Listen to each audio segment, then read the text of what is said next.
Le reconfinement a été annoncé depuis le 28 octobre dernier. Le travail doit donc continuer, mais le télétravail doit être la règle dès que possible. Dès lors que l'on dit dès que possible, se pose la question, quelle est l'obligation pour les entreprises ?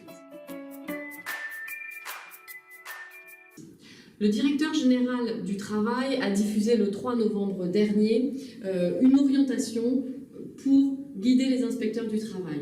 Et le directeur général du travail a dit « ce n'est pas une option, c'est une obligation pour les entreprises que de mettre en place le télétravail ».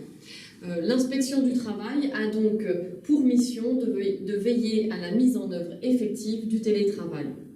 Quel est le fondement de cette obligation? Tout d'abord, l'employeur a une obligation de sécurité et donc de préserver la santé des salariés au travail.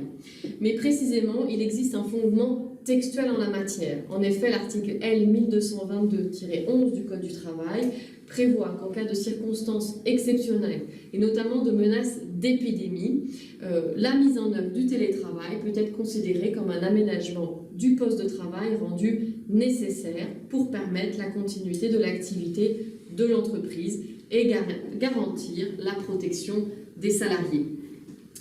L'employeur peut donc imposer aux salariés le télétravail. Du coup, le salarié ne peut pas refuser la mise en place de ce mode d'organisation de son travail. De son côté, l'employeur ne peut pas non plus refuser à un salarié d'être en télétravail. À défaut, s'il souhaitait refuser, il aurait alors une obligation de motivation circonstanciée, c'est-à-dire de préciser au salarié et de justifier auprès du salarié en quoi sa présence est considérée comme indispensable au fonctionnement de l'activité de l'entreprise. Il ne faut pas exclure alors que le salarié, face à un refus de l'employeur, ait des recours. Par recours, j'entends saisir le médecin du travail qui pourrait préconiser un aménagement du poste du salarié en télétravail. Le salarié pourrait également saisir de cette problématique les représentants du personnel qui pourraient intervenir auprès de l'employeur et également saisir l'inspection du travail qui serait également légitime à interroger l'employeur sur la motivation de ce refus.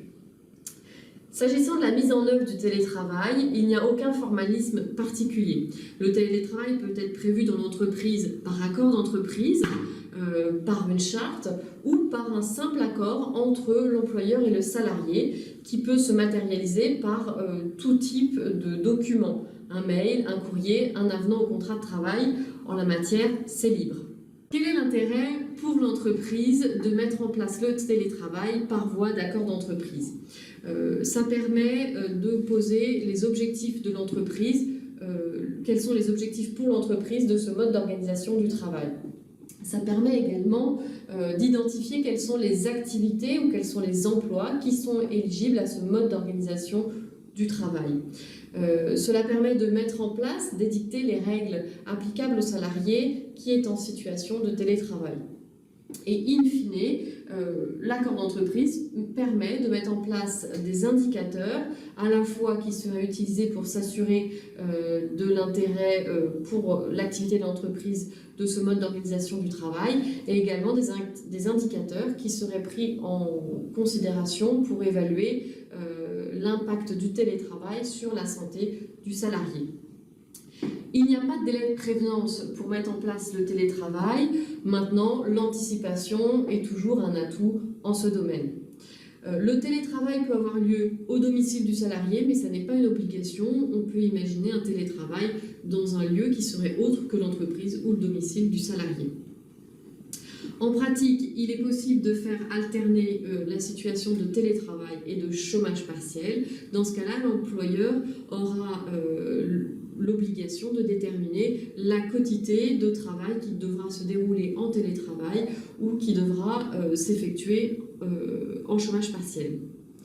L'employeur fixe les horaires de travail qui doivent être respectés par le salarié qui est en situation de télétravail et le salarié dispose, s'agissant du temps de travail, des mêmes droits, c'est-à-dire le droit au repos, le droit de prendre des pauses et son droit à la déconnexion. Quels sont les moyens que l'employeur doit mettre à la disposition du salarié qui est en télétravail. Il n'y en a pas spécifiquement. Dans le cas où le salarié n'aurait pas d'ordinateur ou refuserait d'utiliser son ordinateur personnel, l'employeur devra effectivement fournir un ordinateur. L'employeur n'est pas tenu de verser au salarié une indemnité pour prendre en charge les frais découlant de la mise en place du télétravail. Et au-delà de ça, les droits habituels du salarié en matière notamment de restauration, donc les titres restaurants, les primes de repas, sont préservés et doivent être maintenus au salarié qui est en situation de télétravail.